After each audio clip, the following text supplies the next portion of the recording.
We got lots of fun stuff today. We're going to start off by checking in with designer Lisa Clark, and she is touring a mudroom.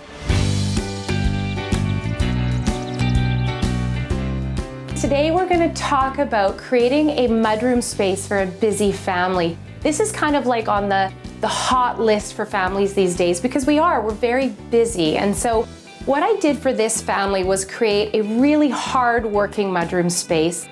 So each family member has their own locker. There's 5 members of this family, and I used double hooks very purposely in each space. They all have about 16 inches wide, and they have a space for backpacks, jackets, ski pants. So there's a lot of different hooks to accommodate all the things that we come with these days.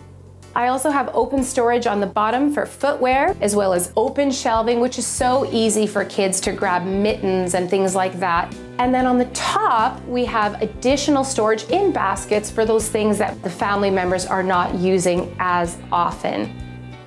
We also incorporated a really fantastic feature in this space, and that's a bulletin board and a chalkboard. As family members come and go, they can leave each other messages about where they are, when they'll return. It's also a great space to write down that grocery list so you have it as you head out.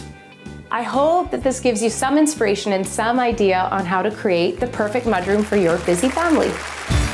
Thanks for watching The Marc and Mandy Show. Like our video by clicking below and subscribe to our YouTube channel. You can also connect with us on Twitter, Facebook, and Instagram.